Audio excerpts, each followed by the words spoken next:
Hi friends, आप सबका बहुत बहुत वेलकम है हमारे यूट्यूब चैनल पे, जिसपे हमारा जो चैप्टर चल रहा था वो था रोटेशनल डायनेमिक्स, जिसमें लास्ट टॉपिक हमने कल जो खत्म किया था वो था मोमेंट ऑफ इनर्शिया। आज जो टॉपिक हम स्टार्ट करने जा रहे हैं वो मोमेंट ऑफ इनर्शिया से नेक्स्ट है, जिसको हम बोलते हैं टॉर्क। ये इम्पोर्टेंट इसलिए हो जाता है क्योंकि इसे इलेक्ट्रोस्टैटिक्स में काम में लिया जाता है, 12th क्लास में मैग्नेटिज्म में काम में लिया जाता है, और यहाँ ये काम में आता ही है। टॉर्क क्या है, अगर आप इसको समझना चाहें तो मान लो इस मार्कर के इस पॉइंट को हमें रोटेट करवाना है, ये हम इसको रोटेट करवा रहे हैं। यहां से हाथ जो चीज लेके आता है वो है फोर्स, अपना हाथ इसकी तरफ आ रहा है, ये फोर्स है, फोर्स लेके आ रहा है।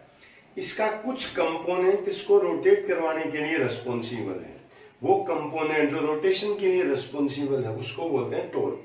तो हम टॉर्क को डिफाइन कैसे कर सकते हैं? The component of force which is responsible for rotation of a body is called as torque। इसको क्या बोलते हैं? टॉर्क बोलते हैं। इसको टो से लिखते हैं, ये इसका सिंबल जिसको बोलते हैं टो। अब देखो, इसको रोटेट करवाने के लिए क्या क्या चीजें जरूरत है। ये हाथ आ रहा है, क्या मैं यहां फोर्स लगाऊं तो ये रोटेट होगा? नहीं होगा, क्योंकि सबसे पहली जो जरूरत है वो है इस पोजीशन वेक्टर की, कि मेरा हाथ इसके पास है। एक तो चाहिए इस हाथ को यहां जाना, और दूसरा चाहिए इस पे फोर्स लगाना। तो जो टो है इसका फॉर्मूला दिया जाता है फोर्स इनटू परपेंडिकुलर डिस्टेंस। पहले तो मैं इस फॉर्मूले को एक्सप्लेन कर देता हूं कि टॉर्क हमारे डेली लाइफ में कहाँ काम में आता है। जैसे मान लो ये कोई हैंडपंप है, हैंडपंप आजकल तो नहीं है, पुराने जमाने में होते थे। ये इस पे हैंडल लगा हुआ है, देखो अगर ये हैंडल हम यहां से प्रेस करते हैं तो यहां तो हम लगाते हैं फोर्स, और ये है परपेंडिकुलर डिस्टेंस। जैसे जैसे परपेंडिकुलर डिस्टेंस बढ़ती है साथ में क्या बढ़ जाता है? टॉर्क बढ़ जाता है। इसलिए इजीली यहां से हम पानी निकाल सकते हैं। अगर हम इसको यहां से दबाना चाहें तो उतना ही टॉर्क जनरेट करने के लिए अगर हम यहां से फोर्स जनरेट करें, तो यहां से जब हम फोर्स जनरेट करेंगे तो परपेंडिकुलर डिस्टेंस क्या हो जाएगी? बहुत कम। तो जब इसको यहां से हम प्रेस करेंगे तो इस केस में फोर्स की वैल्यू हमें बहुत ज्यादा लगानी पड़ती है, या हम कह सकते हैं कि इजीली अब इस हैंडपंप से पानी निकालना पॉसिबल नहीं है। तो टॉर्क अगर हमें समझना है क्या है, तो क्या है? Force into perpendicular distance. अब इस परपेंडिकुलर डिस्टेंस को मैथमेटिकली हम कैसे निकाल सकते हैं? देखिए, एक डायग्राम मैं आपको दिखा देता हूं। ये यहां कोई ऑब्जेक्ट है जो यूं चलता हुआ जा रहा है, ठीक है। इसका ओरिजिन से पोजीशन वेक्टर हम दे देते हैं, ये हमें दे रखा है आर, ठीक है। हमें लेना क्या है? Force into perpendicular distance. अगर इस ऑब्जेक्ट पे हमें टॉर्क निकालना हो, इस एंगल को हम बोल दें थीटा, तो फोर्स तो ठीक है, क्या ले लेंगे? एफ से ले लेंगे, लेकिन जो परपेंडिकुलर डिस्टेंस है वो अब ली जाएगी यहां से। यहां ओरिजिन से ये परपेंडिकुलर डिस्टेंस हमें ड्रॉ करनी होगी, ये 90 डिग्री। परपेंडिकुलर डिस्टेंस का मतलब क्या है? जो 90 डिग्री पे मिलती है, हमें निकालनी है ये, इसको हम बोल देते हैं डी। तो अगर टॉर्क का फॉर्मूला हम निकालना चाहे तो पहले हमें परपेंडिकुलर डिस्टेंस लेनी होगी। जिस ऑब्जेक्ट का पोजीशन वेक्टर आर है, अगर वो कहीं भी चलता हुआ जा रहा हो, तो इस ट्राइंगल में अगर मैं साइन थीटा पुट कर दूं तो साइन थीटा की वैल्यू होती है पी अपॉन एच।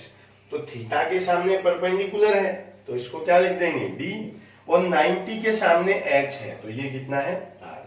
तो यहां से हम क्या ले सकते हैं कि डी इज इक्वल्स टू होता है आर साइन थीटा, या हम कह सकते हैं कि जो परपेंडिकुलर डिस्टेंस है उसको हम लिखते हैं आर साइन थीटा से। तो टो इज इक्वल्स टू क्या लिया जाता है? Force into perpendicular distance. तो टो का जो फॉर्मूला लिखा जाएगा वो आएगा एफ, और परपेंडिकुलर डिस्टेंस की जगह हम क्या लिख देंगे? R sine theta. ये होता है टो का फॉर्मूला। अगर एफ दिया हुआ हो, आर दिया हुआ हो, थीटा क्या है, theta is angle between F and R. Force जो है वो इस डायरेक्शन में मान लिया हमने, आर जो है वो इस डायरेक्शन में मान लिया। So theta is angle between F and are.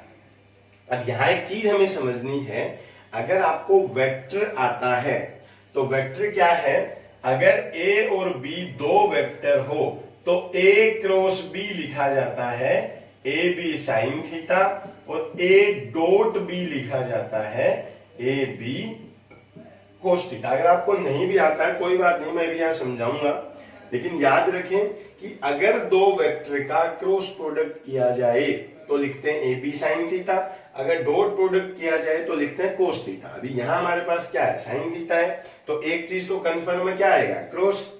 लेकिन क्रॉस वेक्टर होता है, वेक्टर प्रोडक्ट है, तो इसको एफ क्रॉस आर नहीं लिखा जाता, बल्कि लिखा जाता है आर क्रॉस एफ। ये इसलिए लिखा जाता है क्योंकि अगर हम इस मार्कर को रोटेट करवाते हैं तो पहले फोर्स कंपल्सरी नहीं है, जरूरत पहले किस चीज की है कि हमारा हाथ इस पॉइंट पे जाए, यहां हाथ आएगा, उसके बाद ऑब्जेक्ट रोटेट होगा।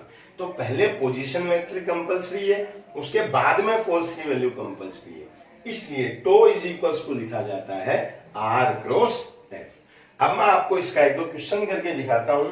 अगर आपको क्रॉस प्रोडक्ट नहीं भी आता है तो आप यहां से समझ लेंगे कि क्रॉस प्रोडक्ट कैसे किया जाता है। एक न्यूमेरिकल हम इसका लेते हैं, इसके बाद टॉर्क में हम आगे चलेंगे। जैसे मान लो a body is having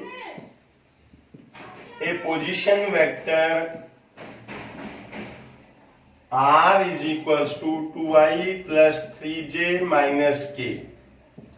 If a force of 2i plus 5j plus k Newton is applied on it, then find the torque on body. देखो हमें पोजीशन वेक्टर दे रखा है और फोर्स दे रखा है। ये दे रखा है पोजीशन वेक्टर, मतलब ये आर है, और जो इस पे फोर्स हमने अप्लाई किया है वो ये है। दोनों चीजें गिवन है, तो टो इज इक्वल्स टू, अभी हमने पढ़ा था tau is equals to R cross F. अब यहां से मैं आपको डॉट प्रोडक्ट समझाता हूं कैसे किया जाता है। अगर दो वेक्टर के बीच में क्रॉस हो, मतलब अगर उनका क्रॉस प्रोडक्ट किया जाए तो क्या करते हैं, सबसे पहले यूं दो लाइन खींचते हैं, यहां ऊपर लिख देंगे आई जे के, तीनों वेक्टर लिख दिए। आई का मतलब होता है एक्स एक्सिस की डायरेक्शन में, जे का मतलब होता है वाई एक्सिस की डायरेक्शन में, और के का मतलब होता है जेड एक्सिस की डायरेक्शन में। अब पहले जो है आर है, उसके आई जे के कंपोनेंट यहां पुट कर देंगे। आई के साथ में कितना है, 2 है, जे के साथ में कितना है, 3 है, और के साथ में कितना है, -1। इसमें आओ, आई के साथ में कितना है, 2 है, जे के साथ में कितना है, 5 है, और के साथ में कितना है, 1 है। आर और एफ दोनों के आई जे के कंपोनेंट यहां पुट कर देंगे। अब सबसे पहले लिखेंगे आई, ब्रैकेट में लिखेंगे। अब आई के दोनों तरफ हाथ रख देंगे, ये आई है तो इन कंपोनेंट्स को छोड़ देंगे और इनको छोड़ देंगे। आई के केस में इनको हटा देंगे। अब मल्टीप्लाई करेंगे इसको इससे, माइनस इसको इससे, तो 3 इंटू 1 3, माइनस इसको इससे तो आएगा -5। सबसे पहले हमने क्या किया है, आई के ऊपर यहां पे हाथ रखा, इसको इससे मल्टीप्लाई किया, माइनस इसको इससे किया, साथ में फिर -j। ध्यान रखना है आई तो लिखा गया था प्लस में, जे लिखा जाता है माइनस में। एक बार के लिए आपको याद रखना होगा, जब मैं वेक्टर पढ़ाऊंगा तो वहां एक्सप्लेन कर दूंगा कि इसको क्यों लिखा है। तो यहाँ -j इंटू, अब j के साथ में यहाँ पे हाथ रख देंगे, तो 2 इंटू 1 2, फिर माइनस करके इसको कर देंगे, तो माइनस, ये माइनस का 2 आएगा तो हो जाएगा प्लस के। क्या याद रखना है, जे को माइनस में लिखा है, के को प्लस में लिखा है, इनटू, अब के ऊपर हाथ रख देंगे, इसको इससे मल्टीप्लाई कर देंगे, तो 10 माइनस इसको इससे कर देंगे तो 6। तो क्या बचता है, ये माइनस माइनस प्लस, 8 आई कैप माइनस 4 जे कैप प्लस 4 के कैप। ये आ गया अपने पास में टॉर्क। अगर आपको दो वेक्टर्स का क्रॉस प्रोडक्ट करना हो, आई जे के टर्म्स में वैल्यू अगर गिवन हो, तो पहले आई जे के लिखेंगे, फिर आर के कंपोनेंट लिखेंगे और फिर एफ के कंपोनेंट लिखेंगे। फिर जो मैंने आपको एक्सप्लेन किया है, इस तरह से हम इनका क्रॉस प्रोडक्ट करके टॉर्क की वैल्यू निकाल सकते हैं। अब हम चलते हैं टॉर्क और किस किस तरह से हमारे काम में आता है, किस किस तरह का क्वेश्चन इस पे आता है और कैसे उनको सोल्व किया जाता है। हम टॉर्क के नेक्स्ट केसेस की बात करते हैं कि टॉर्क में और क्या चीज हमसे पूछी जा सकती है और कैसे इसको अलग अलग ऑब्जेक्ट पे अप्लाई किया जा सकता है। देखो, टॉर्क क्या था? टॉर्क था रेस्पॉन्सिबल फॉर रोटेशन। जो रोटेशन के लिए रेस्पॉन्सिबल हो उसको हमने नाम दिया है टॉर्क। तो हम बैक चलते हैं, जब ये सोचते हैं कि दुनिया में सबसे पहली बार रोटेशन किस ऑब्जेक्ट में हुआ था, तो हम देखते हैं कि सबसे पहले व्हील को डिस्कवर किया गया था। व्हील, पहिया जिसको बोलते हैं, वो घूमता था। इसके बाद में क्या घूमा था? आटा पीसने के लिए चक्की का प्रयोग किया गया था, चक्की जो रोटेट होती है। अब वो ये व्हील है, अगर आपने देख रखी है तो ठीक है, नहीं देखी है तो कोई बात नहीं। इसको यूं रोटेट करवाते हैं या यूं रोटेट करवाते हैं। This is clockwise, this is anti clockwise. तो जो व्हील डिस्कवर किया गया था सबसे पहले, वो यूं रोटेट होता है, मतलब एंटी क्लॉकवाइज रोटेट होता है। और ये कैसा है? क्लॉकवाइज। तो सबसे पहले जो रोटेशन हुआ था वो था एंटी क्लॉकवाइज। इसलिए जो टॉर्क एंटी क्लॉकवाइज रोटेशन करवाए उसको पॉजिटिव ले लिया जाता है और जो क्लॉकवाइज रोटेशन करवाए उसको नेगेटिव ले लिया जाता है। नोट कर देंगे यहां पे हम क्या? Clockwise torque is negative and anti clockwise torque is positive. अब ये टॉर्क क्लॉकवाइज या एंटी क्लॉकवाइज नहीं है, याद क्या रखना है, ये जो रोटेशन दे रहा है इसकी बात हम करते हैं। तो जैसे मान लो कोई क्वेश्चन हमें दे रखा है, ये एक बॉडी है जो नॉन यूनिफॉर्म है, अलग अलग जगह से अलग अलग रेडियस इसकी दे रखी है। मान लो इस पे 3 फोर्स इस तरह से लगे हुए हैं,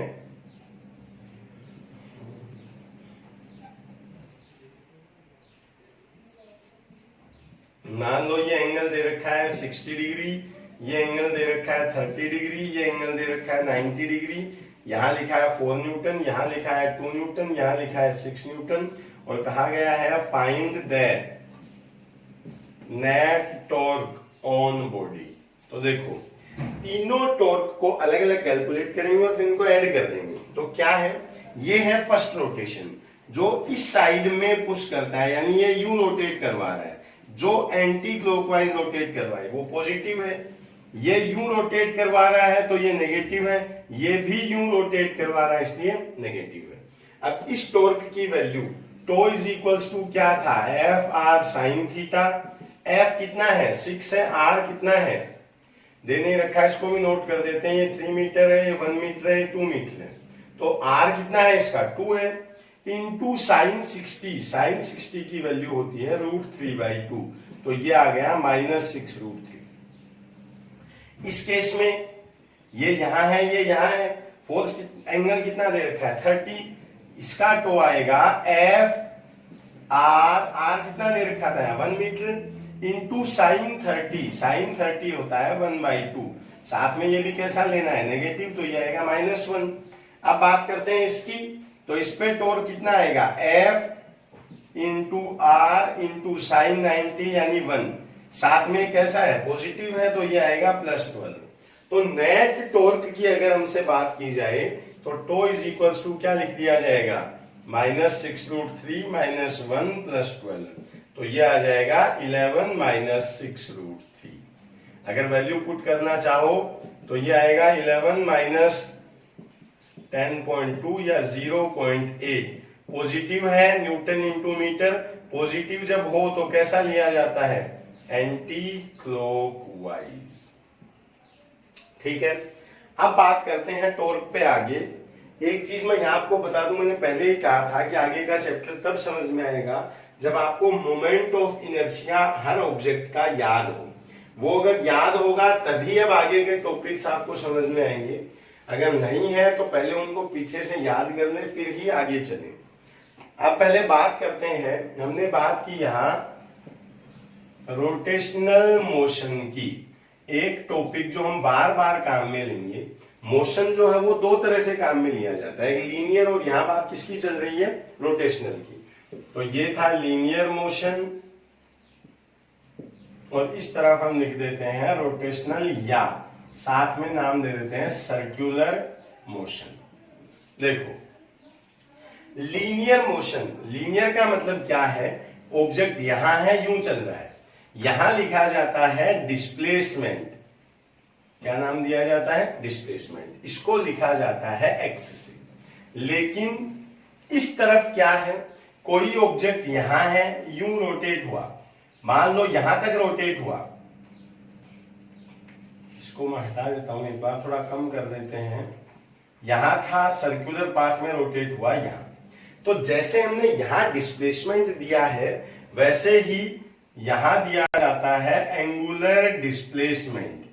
और छोटी क्लासेस में आपने एक फॉर्मूला पढ़ा होगा, angle is equals to arc by radius, theta is equals to, इसको एक्स बोल दें इसको आर, तो थीटा इज इक्वल्स टू लिखा जाता है एक्स बाई आर।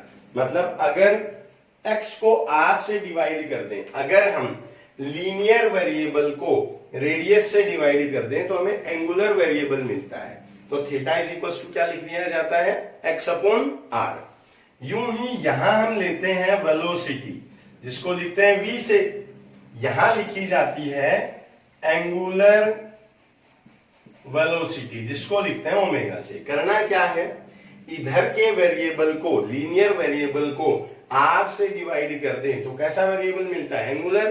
तो r से क्या कर देंगे, इसको डिवाइड, तो ओमेगा इज इक्वल्स टू लिखा जाएगा v upon are.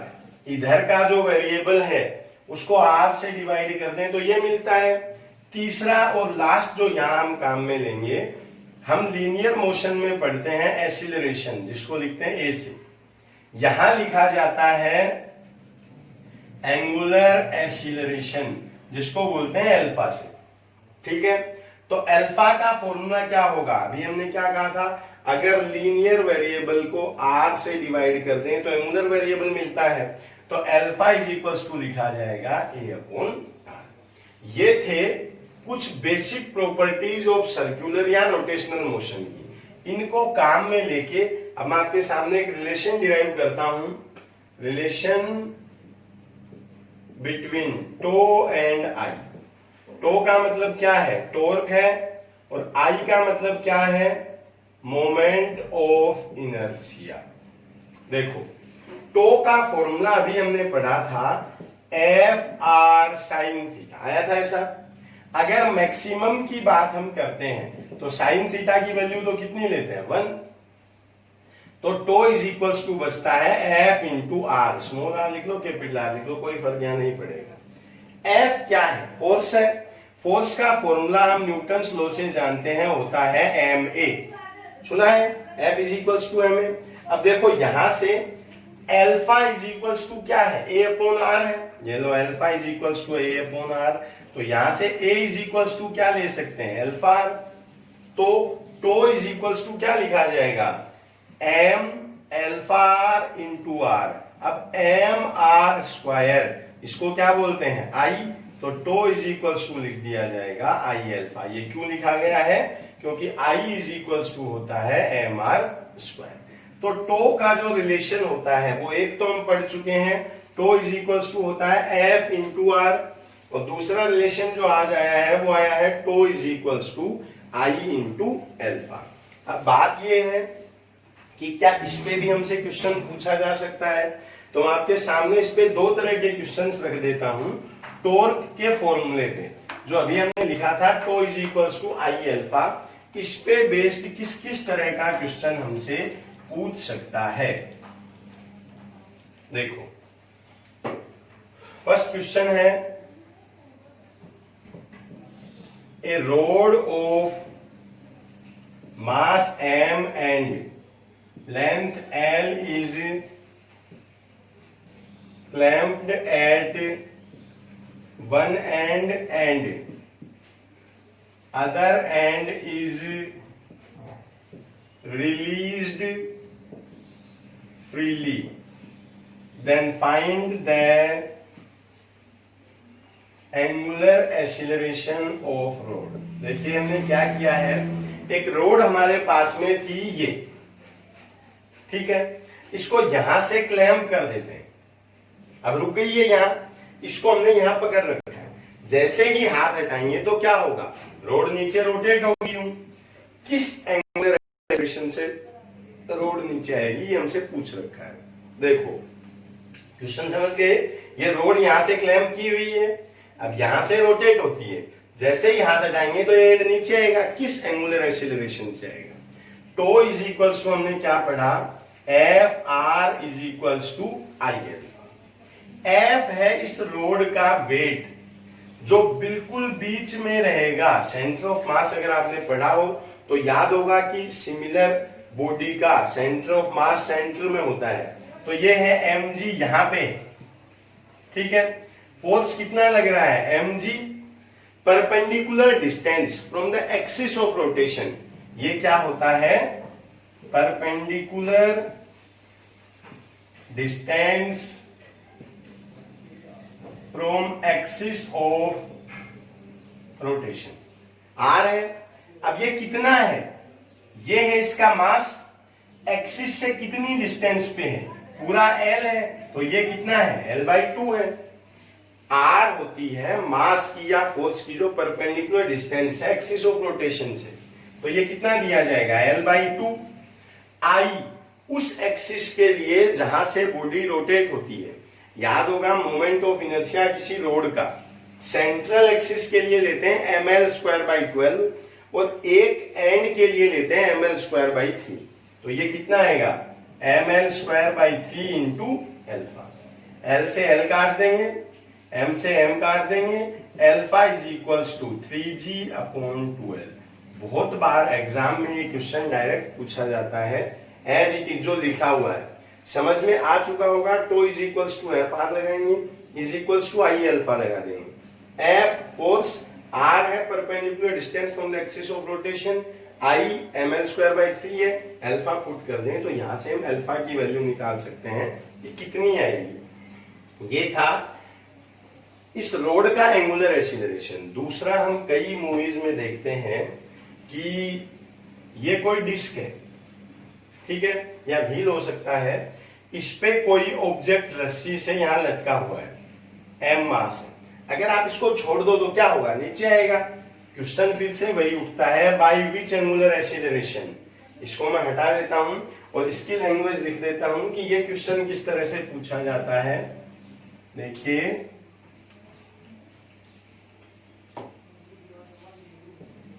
M mass is hanging with a string on a pulley of